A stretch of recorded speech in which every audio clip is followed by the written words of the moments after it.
If you're gonna fall, kid, at least make it look like a dance." The words slipped from Benji Carter's mouth like a joke rehearsed in front of a mirror loud enough to echo across the marble hallway of Halston Academy, sharp enough to slice through the morning air. Luca Easton didn't move. He lay sprawled on the floor, his lunch scattered in every direction. A peanut butter sandwich split open beside one sneaker. An apple rolled beneath the trophy case. Milk slowly pooled from a cracked thermos, seeping into the cracks of the stone tiles like it belonged there more than he did. At the edge of the scene, Gabe Easton froze mid-swipe of his industrial mop. His son had slipped on the very puddle he hadn't finished cleaning a patch of forgotten wax left behind by a rushing morning. "Kids just doing what janitors do," Benji added with a smirk. "Cleaning," with his face. A few parents nearby turned their heads. Most didn't. The hallway moved on. Gabe set the mop aside and walked brisk silent toward Luca. The boy was already sitting up, brushing sandwich crumbs from his sleeves. "I'm fine," Luca mumbled. "I know," Gabe said softly, kneeling beside him. He offered no apologies, no excuses. Just helped gather the scattered remains of his son's dignity without fanfare. That's when she walked in. Victoria Wren, CEO of Vestra Tech Heels, clicking like a metronome of perfection down the center of the corridor. Her cream blazer caught the sunlight. Her gaze was set like steel, focused, detached, calculating. Then she saw them. The janitor kneeling on the floor. The boy beside him, cheeks flushed. The broken sandwich, the apple rolling, and Benji Carter laughing with his entourage, a Gucci backpack swinging off one shoulder. Victoria didn't speak. She didn't have to. Her silence pressed down harder than any insult. Gabe looked up, eyes locking with hers for the briefest moment. "He's all right," Gabe said quietly. Her head tilted just a hair. There was no judgment in her expression, but there was no kindness either. Just pause. And then he should watch where he's going. She turned and walked toward the auditorium without waiting for a response. Luca exhaled slowly. She saw. "She sees everything," Gabe murmured. "That's her job." 20 minutes later, Gabe stood in the wings of the school's theater mop swapped for a dustpan, watching Ella Wren, the same woman's daughter, rehearse under the sharp spotlight. She was perfect, almost. Her posture, her lines, her hair, tied back in a ribbon that looked like it had been steamed before she arrived. But there was something off, in the rhythm, in her eyes, a hesitation buried deep behind every practiced movement. "She's supposed to feel the lines," Miss Henderson whispered to another teacher, "not just say them." Gabe pretended not to listen. A soft shuffle echoed behind him. Luca had snuck in sketchbook tucked under his arm. He didn't speak, just sat in the back row and began to draw. Gabe glanced over his shoulder. The boy's pencil moved with quiet intensity, tracing a scene that only existed in his mind. On the stage, Ella paused, midline, eyes darting toward the empty seats. Her voice faltered for a heartbeat before she forced herself forward. From the hallway, Victoria Wren's voice cut through. "Again, Ella, hit the second beat properly. You're rushing the pause." It wasn't loud, but it landed like a hammer. Miss Henderson smiled tight. "We're working on emotional connection today. No one will feel anything," Victoria said flatly, "if the delivery is uneven. Precision first. Feeling comes later." Gabe turned back to his broom. Later that afternoon, Gabe waited outside the nurse's office with Luca. The boy had scraped his elbow during PE. Nothing serious, just another story he wouldn't tell. The hallway was quiet, save for the ticking of the oversized clock above the trophy case. Victoria turned the corner. She wasn't rushing. She never rushed. Even her urgency had rhythm. She looked at Gabe, then at Luca's elbow wrapped in gauze and dried blood. "He fell?" she asked. Gabe nodded. "Gym class. It happens." She hesitated, something rare, then said, "Your boy. He watches the stage." Gabe tilted his head just a little. "He watches everything." Victoria crossed her arms. "Is he in the play?" Gabe smiled faintly. "No, not his kind of stage." Something shifted in her expression barely. Maybe a flicker of curiosity. Maybe just a shadow. I saw the sketchbook, she said. Gabe's smile faded. He draws when he doesn't want to speak. Smart kid, she replied, knows when words aren't enough. She held his gaze a moment longer, then turned and disappeared into a meeting room. That night, Luca slipped a folded piece of paper into a tattered copy of the school playbook left unattended on the rehearsal bench. It wasn't signed. Just a simple pencil sketch, a girl standing in the center of a blinding stage light too bright for her eyes while a small figure sat quietly beside her in the shadows, hand outstretched. On the bottom corner, in shaky cursive, you don't have to shine alone, to. Did someone draw this, Ella? Wren stared down at the crumpled paper she found tucked inside her script binder. It wasn't from the director, it wasn't from her mom, and it definitely wasn't part of the stage notes. The sketch was simple but vivid, done in soft pencil lines, delicate yet precise. A girl stood frozen under a beam of stage light. Her hands were clenched, her knees locked, her eyes wide with fear, but off to the side in the shadows a second figure sat quietly. No words, no spotlight, just presence. Calm, steady. At the bottom of the page, scribbled like a whisper, "You don't have to shine alone." Ella's breath caught. Her fingers curled tightly around the edges of the sketch. For a long moment she didn't move. She wasn't sure she could. She held on to that drawing all through rehearsal. Miss Henderson ran lines with the cast. The stage lights glared down from above, hot and blinding. But today, Ella didn't flinch when they hit her face. Today, she wasn't thinking about the buzzing in her ears. She wasn't counting how many times she might mess up. She was thinking about that shadow figure in the sketch who didn't need to talk, didn't need to act, just stayed.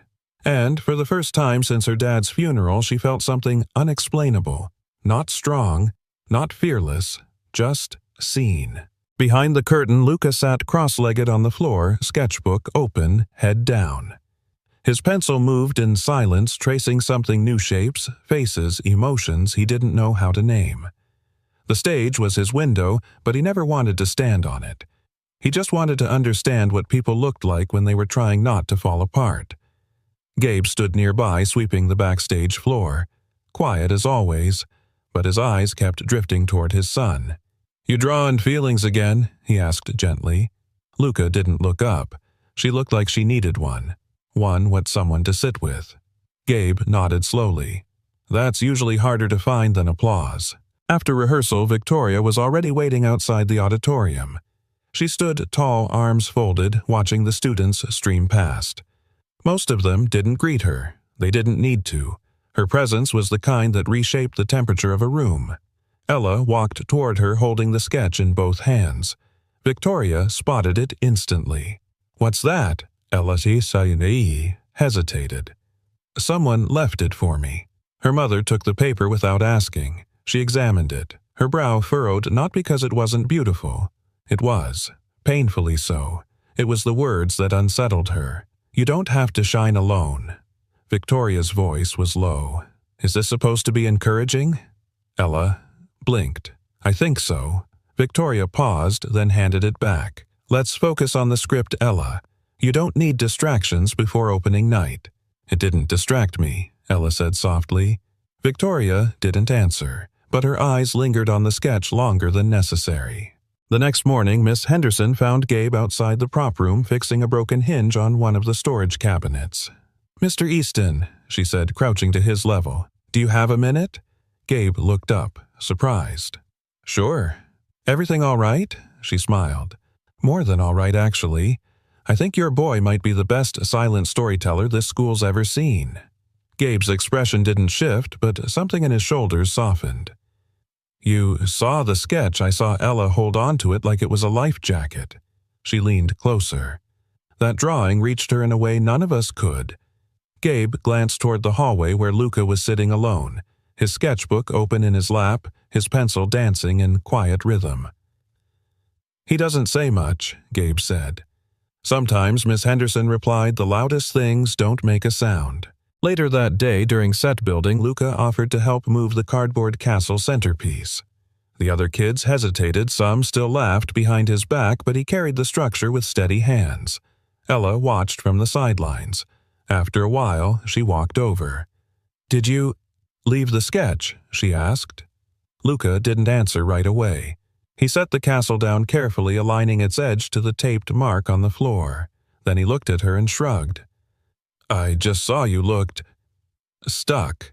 Ella stared at him. How did you know Luca's voice was barely above a whisper? "Because I've been there." There was no pity in his tone, no awkwardness, just recognition. Ella nodded once. "Thanks for staying." He blinked. "Where else would I go?" That evening, Victoria stood in the back of the rehearsal hall, arms crossed, watching her daughter read through lines more confidently than she ever had before. It wasn't polished. It wasn't perfect. But it was real. When rehearsal ended, she approached Miss Henderson. "She's improving," Victoria noted. "She's connecting the teacher corrected. There's a difference." Victoria's brows narrowed. To what Miss Henderson smiled. "Not what? Who?" She turned, slightly gesturing toward the janitor sweeping the side aisle and the boy who trailed behind him, sketchbook in hand. "That boy?" Victoria asked. "Yes. She's been spending time with him. Not much, just enough." Victoria stood silent for a long beat, then said, "He seems withdrawn. He's present," Miss Henderson said simply. "And sometimes that's all a person really needs." Victoria didn't reply, but as she left, she looked over her shoulder once more. Her gaze rested not on her daughter, not on the stage, but on Gabe, his head down, his movements methodical, humble. Something pulled inside her, a quiet tug, the kind that didn't make sense yet. That night, Ella sat at her desk at home looking at the sketch again. She taped it inside her binder just behind the cover page. Not to hide it, but to keep it close. Meanwhile, across town in a modest apartment, Gabe placed a grilled cheese on Luca's plate and sat across from him. "Big day, huh?" he asked. Luca nodded, mouth full. "You do something kind for someone?" Luca paused. "I just didn't want her to feel like I did." Gabe studied his son, a quiet pride in his eyes.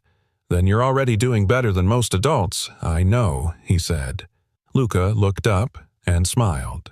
"What's the janitor's kid doing backstage again?" Benji's voice cracked across the rehearsal space like a whip, loud enough for everyone to hear, but directed just soft enough to sound like a joke. Luca didn't react. He rarely did. He simply carried the last prop bench into place, hands steady, shoulders square as if the words passed through him like wind through trees. But Ella heard it, and this time she turned. "Maybe helping," she said, her voice cool but clear so someone else doesn't have to do everything alone. Benji blinked. His smirk faltered. A few of the kids nearby exchanged glances, no one used to seeing Ella talk back, much less to him. He scoffed, grabbing his water bottle. "Right. Let me know when we start handing out trophies for holding up cardboard trees." Ella looked down at her script, heart pounding. That wasn't like her. But something about watching Luca quietly doing what needed to be done without asking, without needing praise, had changed something.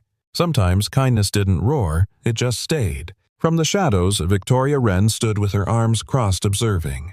She had arrived earlier than usual, claiming she wanted to assess progress, but she hadn't said a word in over 10 minutes. Her eyes were locked not on the stage, but on the boy Benji had mocked and on the girl who had spoken up for him. Then her eyes shifted to Gabe standing behind the set wall, quietly sanding down a jagged corner on a prop table. His sleeves were rolled up. A pencil rested behind his ear. He was talking to no one, just working hands steady and movements purposeful. "Do you always fix things that aren't yours?" Victoria asked suddenly. Gabe didn't jump. He looked up slowly, then offered a faint smile. "Only if they're sharp enough to hurt someone." Victoria tilted her head, curious despite herself. "You could have told the director, and waited for 3 forms, a maintenance request, and a week of someone tripping over it?" Gabe shrugged. "Didn't seem efficient." She studied him a beat longer, then said, "You used to be a teacher, didn't you?" He hesitated.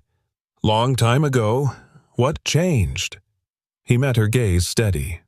"I stopped being the person people listened to, but I didn't stop caring."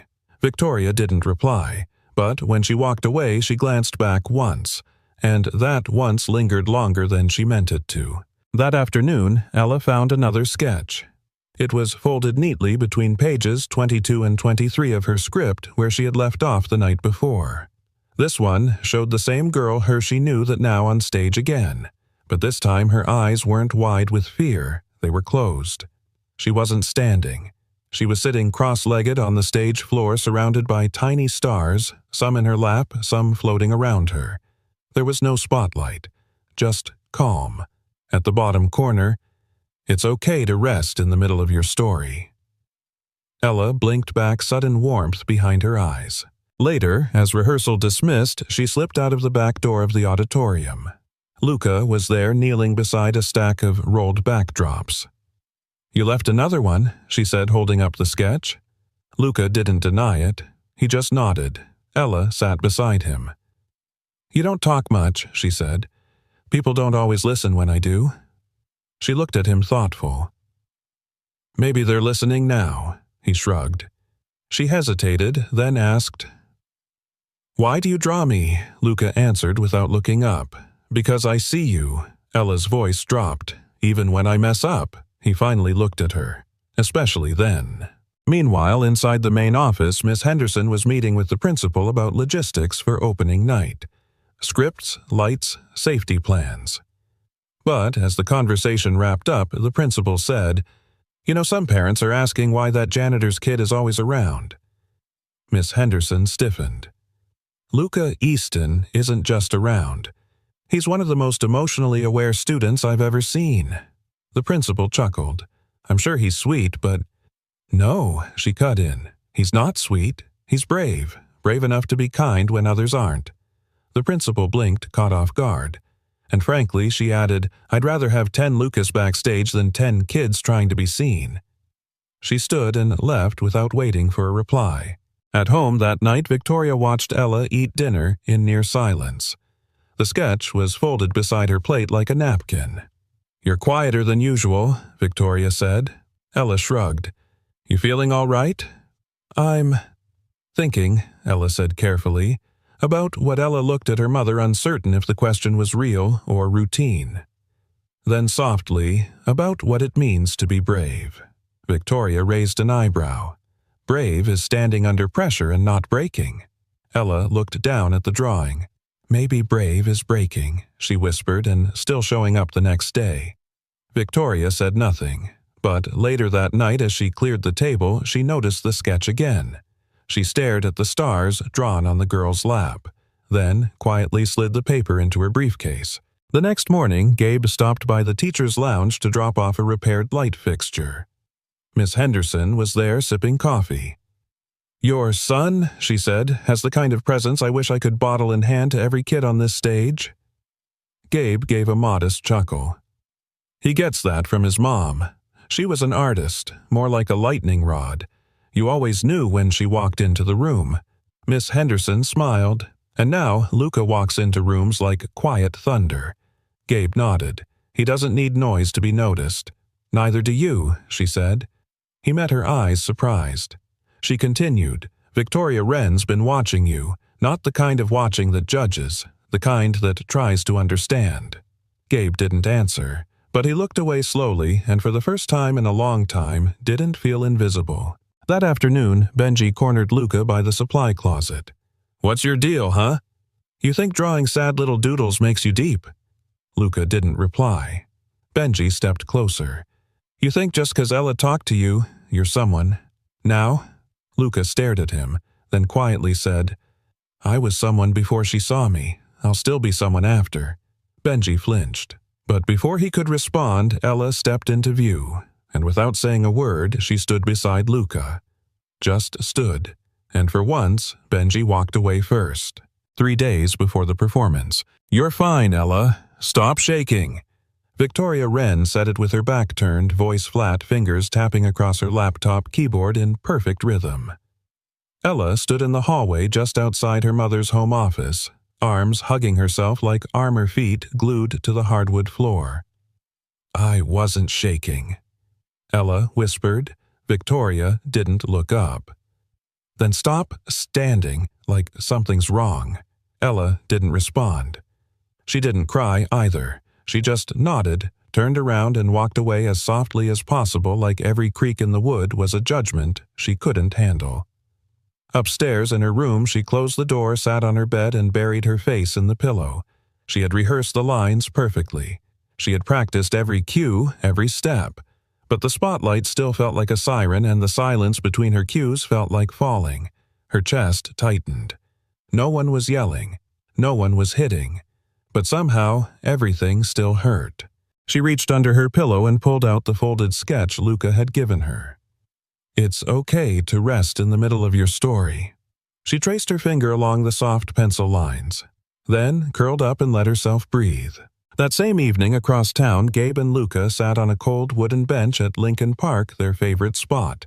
Part playground, part thinking space.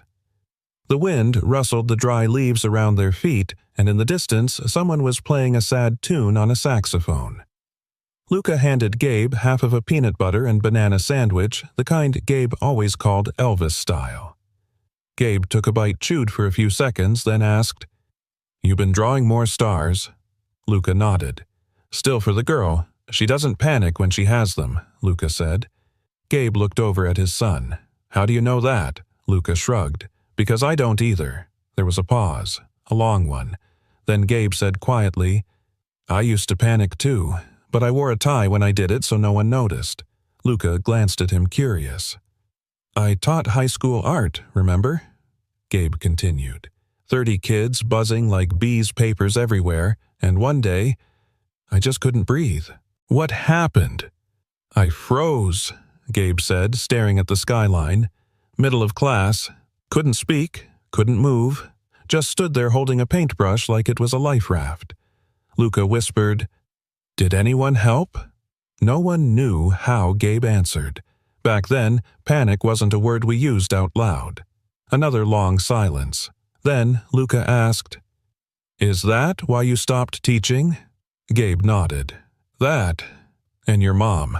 When she got sick, I needed to be somewhere quieter, somewhere I could just mop the floor and think."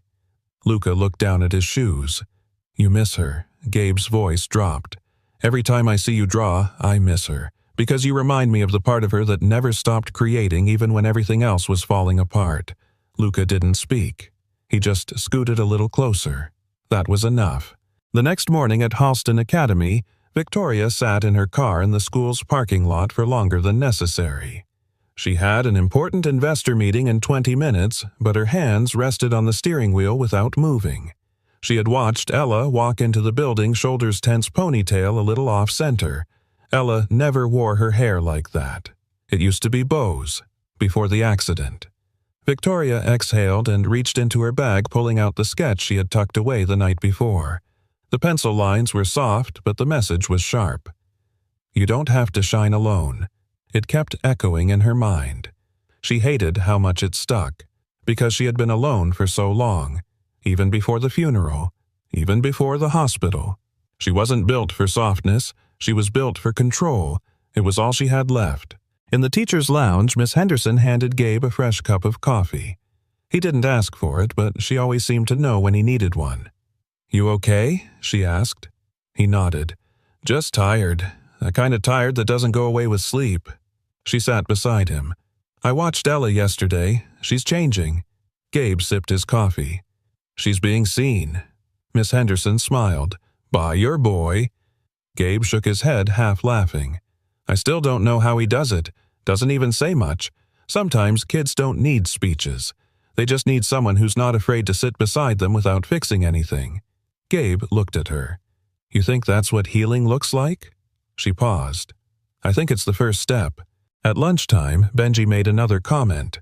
It wasn't cruel this time, just loud enough to make people turn. "You two always hang out in the shadows, huh?" "That where the losers sit out." Luca didn't flinch.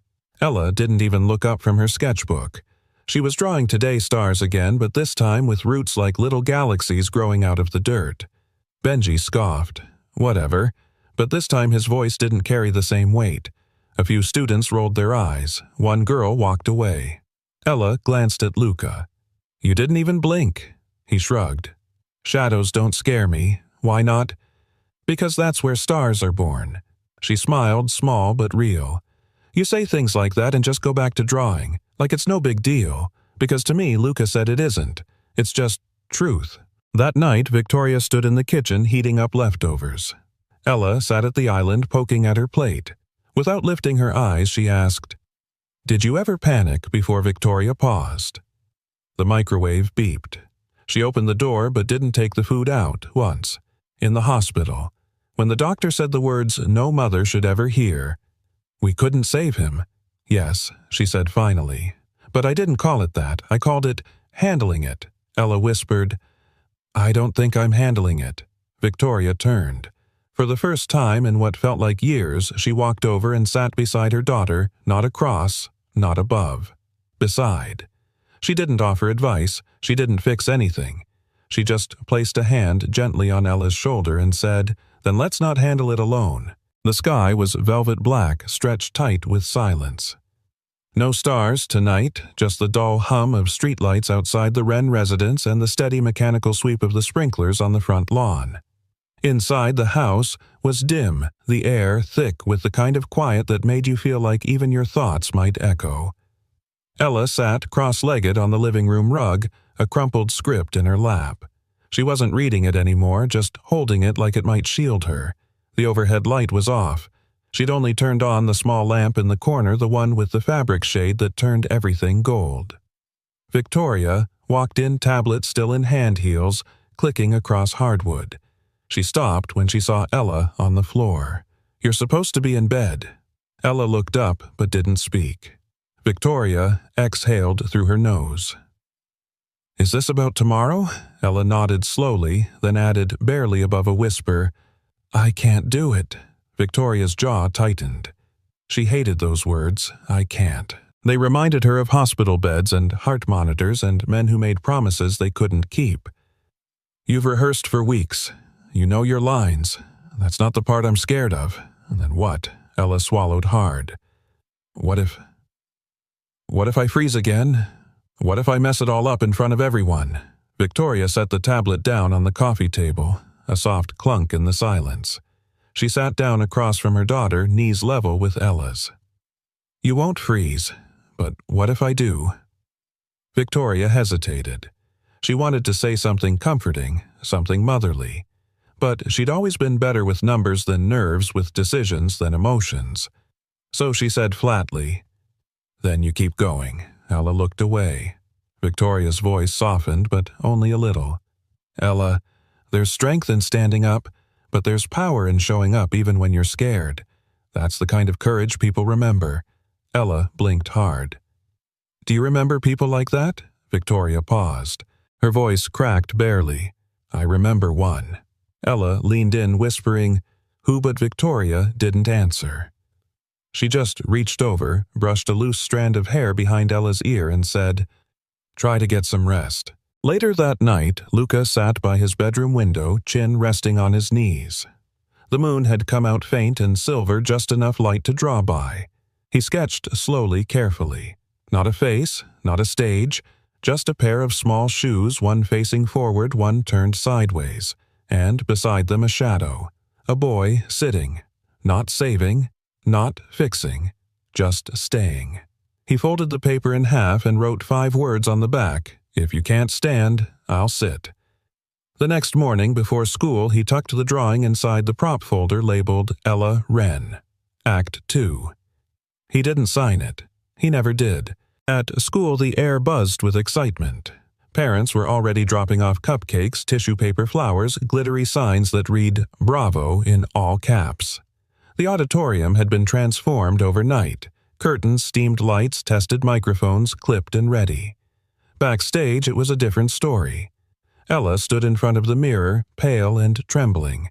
The costume fit perfectly soft blue satin with a silver sash, but she felt like she was wearing someone else's bravery.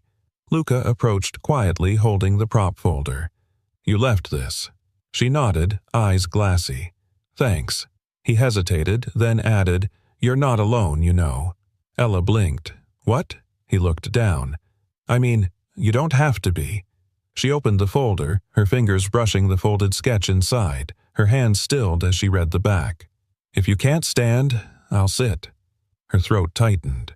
"How do you always know what to say?" she asked. "I don't," he said. "I just draw what I wish someone had said to me." There was a pause. Then Ella asked, "Were you ever scared to go on stage?" Luca nodded. "I was scared to even look at the stage. What changed?" He smiled softly. Someone stayed. That afternoon, Victoria sat in the audience near the front alone in a sea of excited parents.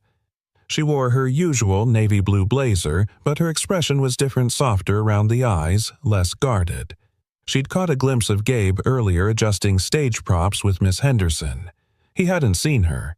Or maybe he had, but chose not to show it. She wasn't sure which stung more. As the house lights dimmed, her fingers gripped the program a little tighter. She whispered to herself, "Breathe, Ella. Just breathe." Backstage. Ella peeked out from behind the curtain. Her heart was pounding. Her hands were cold. She looked down at the sketch one last time, then turned to Luca. "If I mess up, I'll be there. But if I freeze..." He looked her straight in the eyes. "Then I'll sit next to you, and we'll freeze together." The stage manager called places. The house went silent. The curtain began to rise, and somewhere in the wings one boy stood ready, not with lines, not with applause, but with quiet courage. The kind that stays. The curtains parted like a breath being held too long. A hush swept through the auditorium, not the kind that welcomes a performance, but the kind that prepares for impact. Spotlights flared soft and golden, casting long shadows on the polished floor of the stage. Painted props stood tall like stiff paper trees, trembling slightly under the weight of expectation. Rows of parents leaned forward in their seats, camera phones lifted in unison. Ella stood dead center alone. Her small frame looked even smaller under the heat of the lights. The moment the glare hit her eyes, her breath caught. It was just like before. The silence wasn't comforting. It was deafening. She opened her mouth, but nothing came out. Lines she'd memorized 100 times dissolved. Her legs felt locked. Her heart pounded so loud it drowned out the soft cue music starting from the orchestra pit. Then came the whispers. Not cruel, not mocking, but audible. "What's happening? Is this part of the play? Is she okay?" From the wings. Miss Henderson started to rise from her chair. Backstage, a boy's hand gripped the curtain. Luca. He didn't think. He just moved. He stepped out onto the stage, still in his faded hoodie and jeans. No costume, no spotlight, no script. Just him. Just presence. A murmur rippled through the audience. Victoria sat bolt upright. What is he? But Gabe, standing in the shadows of the wings, didn't move. His eyes never left his son. Luca walked slowly to center stage. Ella didn't look at him. She couldn't. Her eyes were still frozen forward like a deer caught in too many headlights. So he didn't speak. He didn't pull. He didn't push. He sat, right there beside her, cross-legged, hands in his lap, looking forward like it was the most natural thing in the world to do. Then softly he said, "You don't have to do anything. I'm just here." A full 10 seconds passed. Then 20. A few giggles from kids in the back. A few coughs from nervous adults.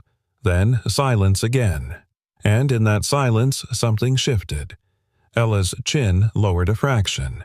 She looked at him, just her eyes, just a glance, but it cracked something open. Luca didn't smile. He didn't speak again. He just stayed. And then, without cue or command, Ella took a shaky step forward. Then another. She turned to him. "Will you..." "Stay," he nodded once. She reached down, took his hand not tightly, not theatrically, just enough to know someone was real, and then turned to face the crowd, and spoke her first line. Her voice was a whisper, but it was there. "I once thought the forest had no voice." The line hovered in the air. Another followed. And another. Miss Henderson in the wings wiped her eyes with the sleeve of her cardigan. The lights dimmed slightly, shifting to follow Ella as she moved slowly, cautiously through the scene.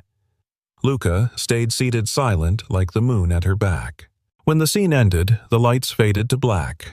For a moment there was nothing. And then applause. Not polite, not restrained. Thunderous. Parents stood. Some clapped through tears. Others just whispered, "Did you see that boy? Who was he?" Ella took a step back toward Luca. "Thank you," she whispered. He shrugged. "You said the line." She nodded. "Because you stayed." They walked off stage together. No bow, no spotlight, just quiet. Backstage, chaos resumed. "Where's Miss Henderson Q for scene 2? Someone get that boy's name who let him up there." But in the middle of it all, Victoria stood motionless, staring at the empty stage. She didn't smile. She didn't move. She whispered something under her breath, but no one heard it. Except Gabe. He was now standing beside her, hands still dusty from moving set pieces. His voice was low, even. "That was my son." Victoria turned. Slowly. Studied his face in a way that felt different.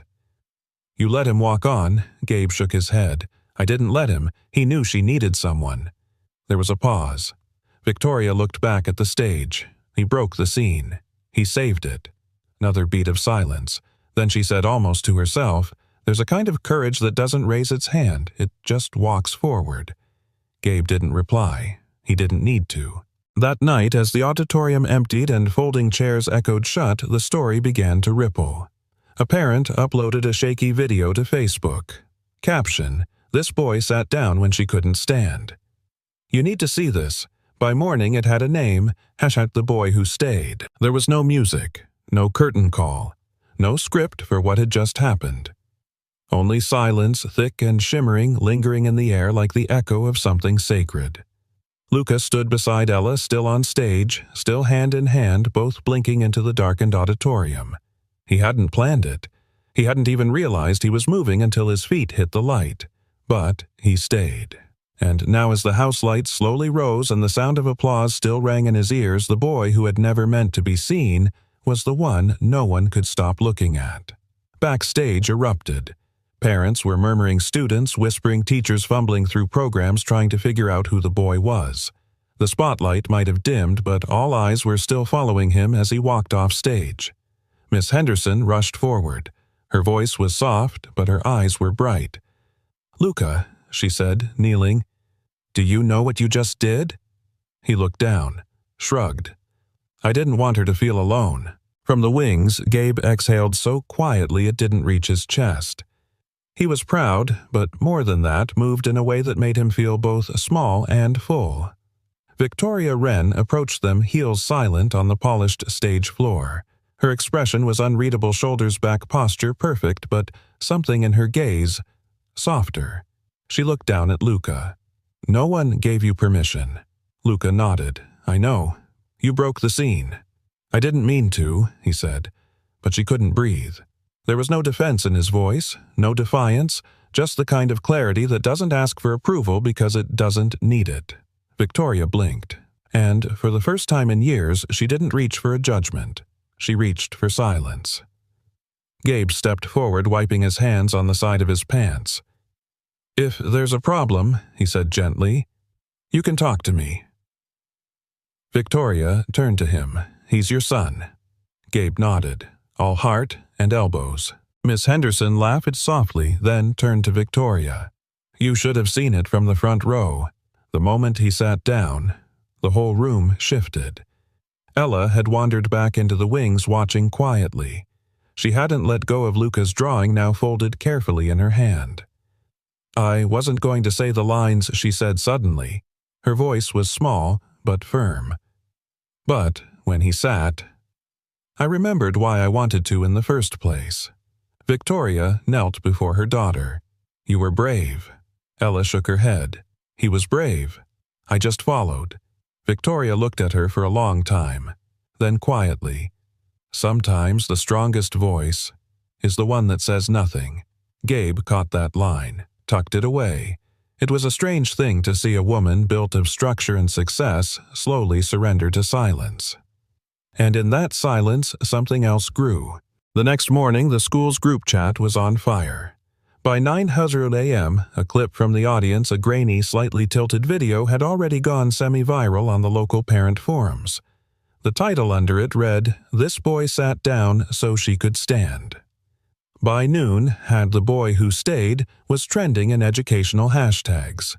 By night, a podcast had already reached out to Miss Henderson. "Do you think we could speak to the father?" they asked. His son? That was powerful.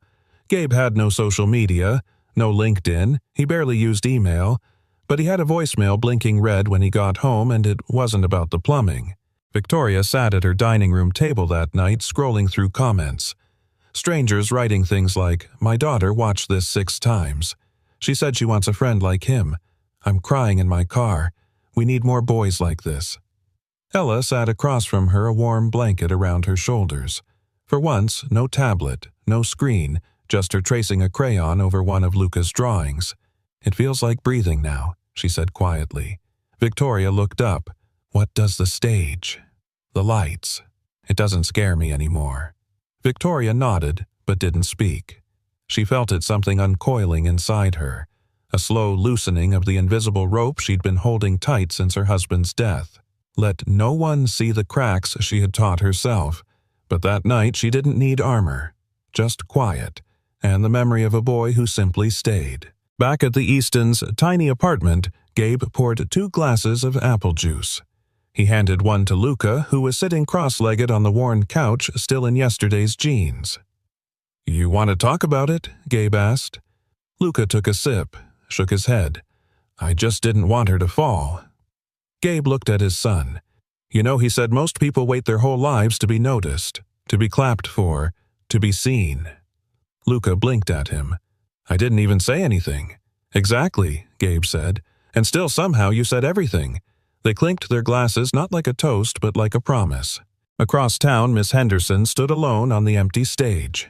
She'd stayed after cleanup, after the last parent had waved goodbye, after the janitors had finished their quiet sweep of the auditorium. She walked to center stage and looked out. She didn't say a word. She just smiled. Something had changed. Not just in Ella, not just in Luca, but in every adult who thought they understood bravery, because sometimes the truest courage is the boy who doesn't raise his hand, who doesn't take a bow, but simply stays. The curtain had long since dropped, but the real show was only just beginning. The auditorium buzzed in an awkward hum, a room unsure if it had witnessed something disruptive or divine. Parents whispered, teachers blinked. Phones had already captured the moment, but hearts were still trying to process it.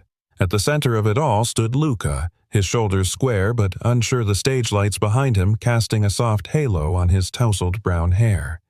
He wasn't smiling, he wasn't proud, he was simply there, and that somehow made the moment more powerful. From the shadows, Principal Deming stormed down the aisle with the precision of someone who believed silence was dangerous. Who gave that child permission to interrupt the performance? He snapped, his voice echoing off the velvet curtains. Miss Henderson stepped between him and the boy like it was instinct. "No one," she said gently, and thank God for that. Deming's lips thinned. This wasn't in the program. It disrupted the flow, created liability. "It saved the scene," Miss Henderson countered. "He saved her." Victoria Wren emerged beside them like a ghost, poised, elegant, unreadable. Her voice was low, but carried weight. That child was braver than most adults tonight. The principal hesitated. "He's not even part of the cast." Victoria turned toward him, eyes like polished steel. Maybe he should have been. Gabe moved toward the cluster now forming near the stage steps.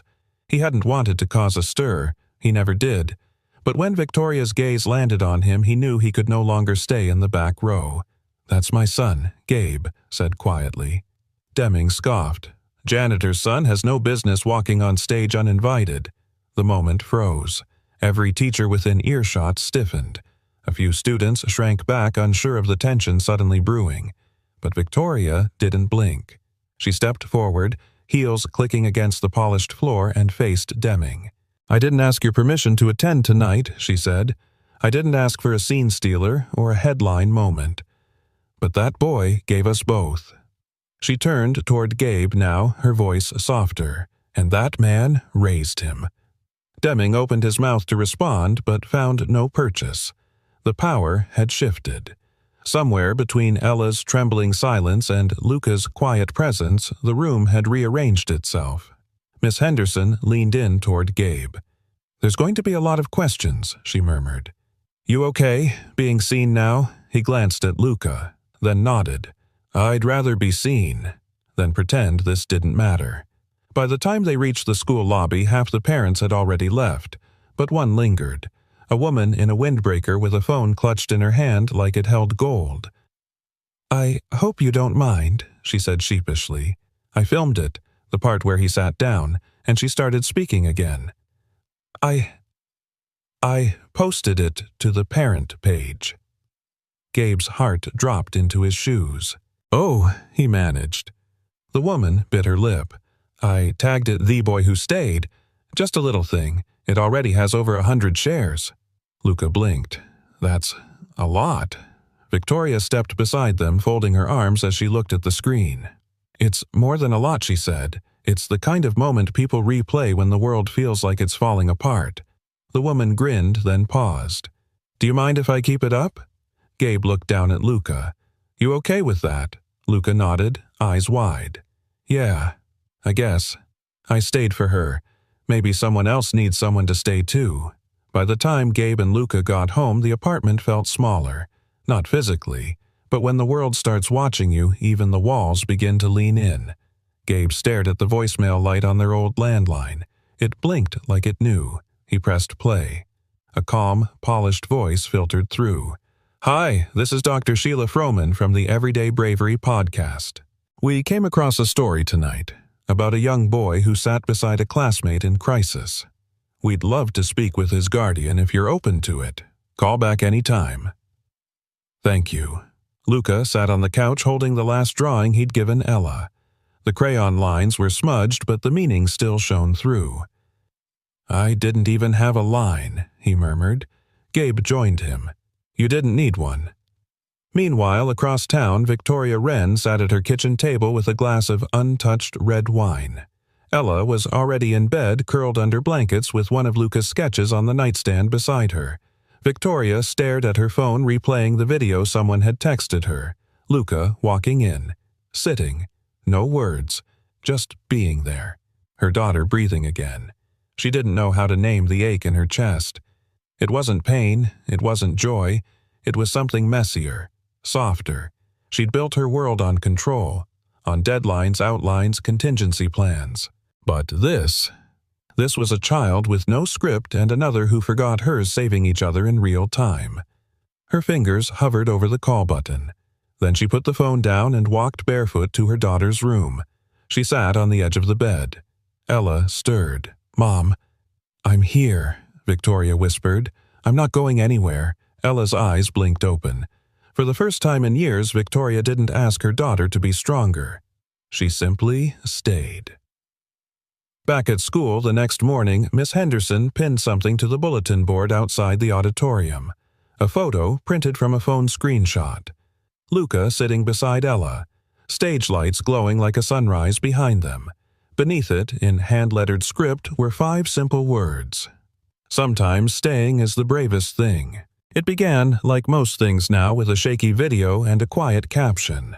By 7:42 a.m., the clip of Luca sitting beside Ella had climbed to 2,400 shares in a Facebook group for local parents.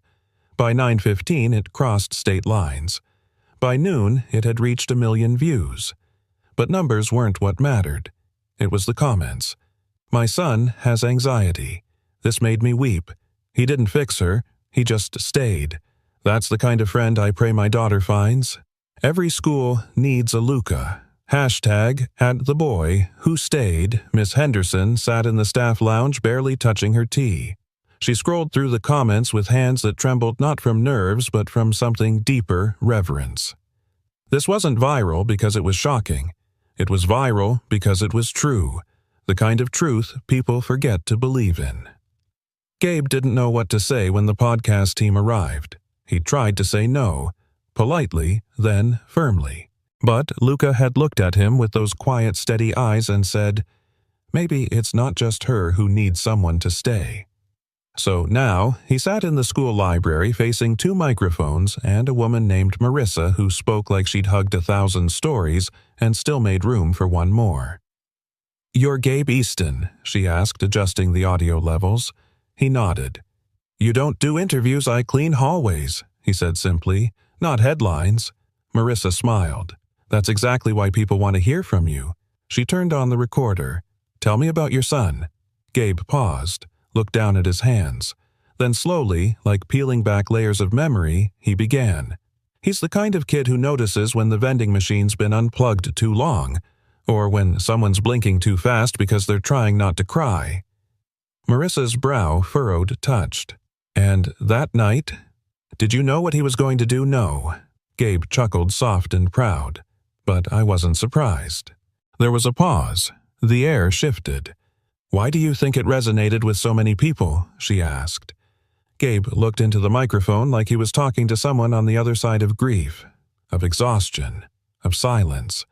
Because most of us, we're just waiting for someone to sit beside us when we can't speak. Click. The recorder stopped, but the echo would keep traveling.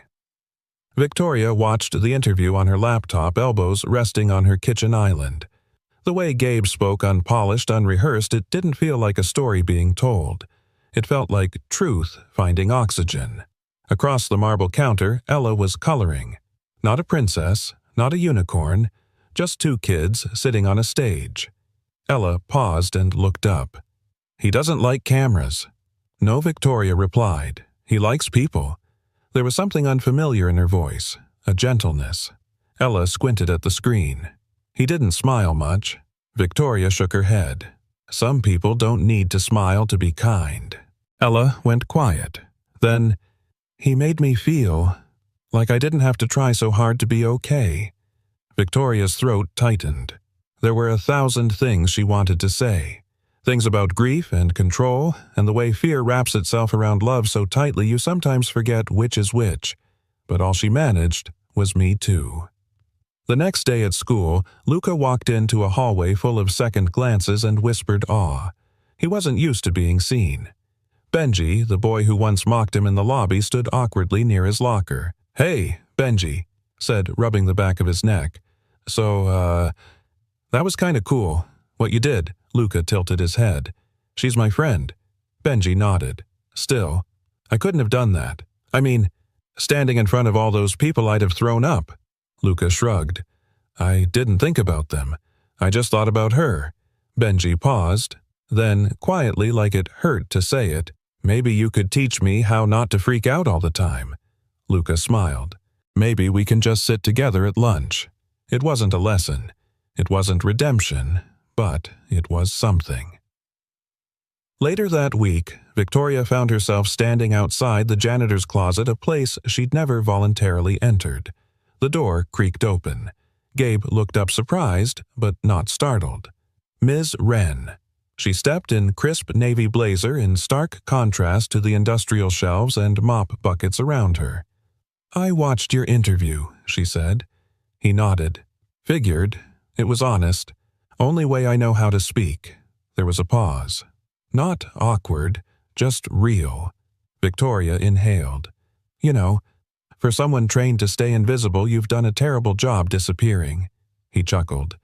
"I blame my kid." They both smiled. She hesitated, then softened. "You told that podcast something I haven't stopped thinking about."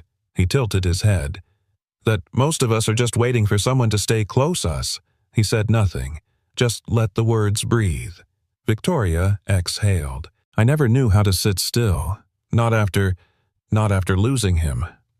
Gabe looked at her then, not with pity, not with surprise, just understanding. "Maybe stillness doesn't mean stopping," he said. "Maybe it just means not running away." Their eyes held. No promises, no rush, just presence. And for the first time, Victoria didn't feel like she had to say more. That night, back at the Eastons' apartment, Luca taped a new drawing on the wall above their tiny kitchen table. It wasn't fancy, just two stick figures sitting side by side on an empty stage. No lines, no audience, just truth, just enough room for another chair. Gabe wasn't expecting to knock that early on a Saturday. He was still in sweatpants. A flannel shirt, half-buttoned, coffee only half poured when the door rattled twice and then stilled. He opened it to find Victoria standing there. No heels, no power suit, just jeans, sneakers, and a large flat box in her arms. "You redecorating?" he asked, blinking at the unfamiliar sight of her so human. "Not exactly," she said, stepping in. "I brought you something." Gabe raised a brow. "Unless it's a working dishwasher, I'm not sure I deserve gifts." She smiled wry but softer than usual. "You'll want to open it." He placed the box gently on the table, carefully peeled back the tape. Inside, a wooden case, a little battered, hinges worn. He unlatched it and froze. Paint tubes, dozens of them. Brushes still oiled and wrapped. A palette stained with old dreams. And beneath it all a folded canvas. Blank. For a second, Gabe forgot how to breathe. "These are mine," he murmured, fingers grazing the handle of a brush like it might vanish. Victoria nodded. They were in the district's old storage, labeled Retired Assets. One of the staff recognized your name on a label. Thought it might be a coincidence. His voice was quiet. "I thought I'd lost them." "You didn't lose them," she said gently. "You just left them behind." Silence filled the kitchen like warm fog. Not heavy, just honest. Gabe closed the case slowly, like tucking in an old friend. "Why bring this to me now?" Victoria leaned against the counter, folding her arms, not in defense, but in thought. "Because you remind me what healing looks like. Not perfect, not dramatic, just consistent." He blinked. "I've spent years trying to fix Ella with programs, routines, control." Her voice trembled just slightly. "But you gave her color, and silence, and a place to sit." Gabe met her eyes. "You gave her the courage to stand." Victoria shook her head. "No. You showed her what standing looked like." Their eyes held for a beat too long. Then she looked away. "Anyway, I thought maybe it was time you painted again." By late afternoon, the kitchen table had become a makeshift studio. The blank canvas sat between them like an invitation neither quite knew how to answer. "I haven't done this in years," Gabe said, squeezing a small amount of burnt sienna onto the palette. "Feels like cheating on my mop." Victoria chuckled. "I think your mop will survive." He dipped the brush. Just once. Then hovered over the canvas. And didn't paint. "You ever get scared to start?" he asked, not looking at her. "All the time," she said. "But the trick is realizing it's okay if the first stroke isn't perfect." Still, he didn't move. Victoria reached over, picked up a bright yellow tube, uncapped it. Without asking, she pressed a single dot of paint in the middle of the canvas with her finger. There she said, "Now it's not blank." Gabe laughed. "You just ruined the negative space." "No," she said. "I just gave you permission to mess up. It wasn't flirtation. It wasn't banter. It was intimacy, the kind that doesn't ask. It just offers." Gabe finally touched the brush to the canvas, and the color bloomed. Outside, Luca and Ella sat on the stoop, a box of chalk between them. They weren't talking much, just drawing. A son with sunglasses, a dinosaur riding a skateboard, a stick figure girl blowing a bubble that turned into a rainbow. Ella paused. "Do you think grown-ups ever forget how to play?" Luca considered it. "I think sometimes they just forget they're allowed to." She nodded. "I think your dad remembers. He used to draw all the time," Luca said. "Before Mom got sick." Ella looked over soft. "Did it help?" Luca shrugged. "He never said, but sometimes." I'd hear him breathing different while he painted, like he remembered how to be happy. Ella traced a heart around one of the rainbows. "Maybe painting is like breathing for people who can't say how they feel." Luca smiled. Then my dad's finally breathing again. Back inside, the painting had taken shape. It wasn't polished. It wasn't perfect. But it was alive. Bold strokes, messy joy. A swirl of yellow in the center where Victoria had started it all. She stood beside him now, watching quietly. "It's not finished," he said. "It's not supposed to be," she replied. "Neither are we." He looked at her, really looked, not as the CEO, not as the woman in heels and strategy meetings, just her, the one who stayed. She reached out and gently touched the edge of the canvas, careful not to smudge anything. "Paint without rules," she whispered. "That's what Ella said." I think she learned that from you. Gabe smiled. She learned it from someone brave enough to try again. A pause. Would you stay for dinner? He asked. Victoria blinked. Not a power play, not a move, just a simple ask. Yes, she said, but only if we use paper plates. I'm not letting you ruin your masterpiece washing dishes. He laughed. Deal. That night, 3 people sat around a tiny table. There were no speeches, no drama, just pasta laughter and 2 kids trading chalk drawings like currency, and on the wall behind them a still wet painting. Imperfect, unfinished, but bursting with color. There were no velvet curtains, no spotlight, no costumes waiting on coat racks. Just the hum of cheap ceiling fans, the scent of acrylic paint, and a line of mismatched folding chairs along the wall. But it was enough. In what used to be the unused staff lounge at Westbrook Elementary, a new kind of stage had quietly been born. There were paint-stained tables now, open sketch pads, plastic bins filled with markers, tissue paper, and broken crayons still good for smudging, and in the middle of it all, 2 kids side by side. Luca Easton's sleeves rolled a pencil behind his ear, and next to him a girl no one would recognize from the shaky video that once circled the internet under the name #The Boy Who Stayed. Ren was laughing. Not the polite kind that fades into silence. A real laugh, full-throated snorting at one point as she tried to balance a papier-mâché moon on her head. The little girl next to her, a first grader with selective mutism, giggled too, mimicking her. Ella didn't instruct. She didn't correct. She simply showed her how to be unafraid of looking silly. Across the room, Gabe was on his knees wiping paint from the floor. Again. Some things never change, he muttered, half smiling as his rag smeared more color than it cleaned. Behind him, a voice. You said if I opened it, you'd mop the floor. Gabe turned. Victoria Wren stood in the doorway, arms crossed, the faintest hint of a smile on her lips. I meant that metaphorically, he replied, standing and wiping his hands. She stepped inside, her heels replaced today by low, scuffed boots. Too late. I already put it in the donor newsletter. CEO and Janitor open art healing class for children. Has a nice ring to it. You're giving me top billing, no, she said dryly. But I figured CEO and Janitor was more viral than Janitor and CEO.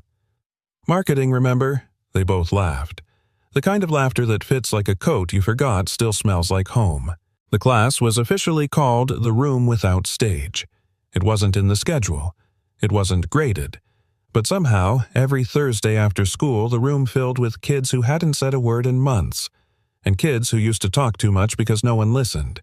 They painted emotions, acted out stories in silence, danced without music, and no one clapped when they finished.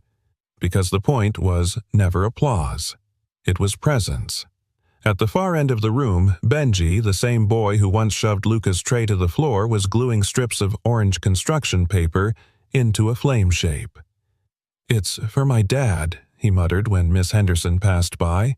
He always said bonfires make him feel like he can start over. She didn't ask questions, just handed him another glue stick. Later that afternoon, as the kids cleaned up, Victoria and Gabe sat quietly on the floor near the back wall. There was no need to talk. Not yet. Not with so much being said around them without words. Finally, Victoria broke the silence. You think grown-ups can learn how to sit with each other too? Gabe looked at her. His eyes were warm but steady. As long as no one asks me to sing. She let out a soft laugh and leaned her shoulder just slightly toward him, not quite touching, but close enough. That's the thing about rooms like this, she said.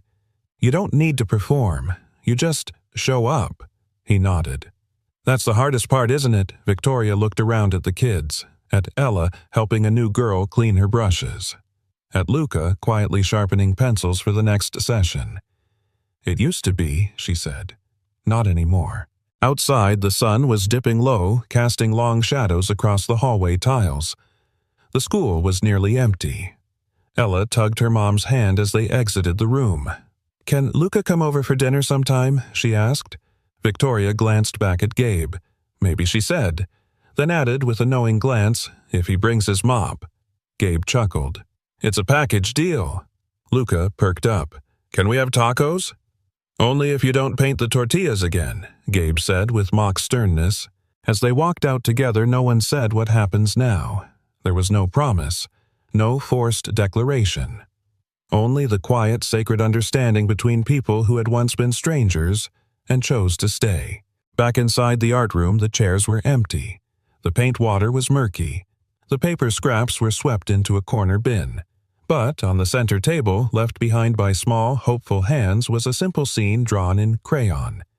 Two figures sitting side by side on a blank stage. No audience, no script, no spotlight, just presence. And a small caption written in a child's handwriting. Sometimes the bravest thing is not to perform, but to take a seat next to someone until they can. And sometimes, the most powerful thing we can do for someone is simply to stay. Not to fix, not to explain, but to sit beside them in the quiet until their voice is ready to return. Now, we'd love to hear from you.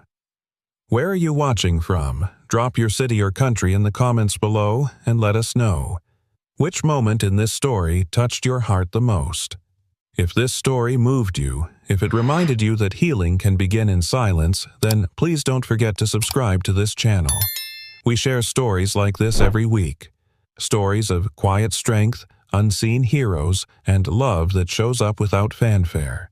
Thank you for spending this time with us. From our hearts to yours, we're so grateful you stayed.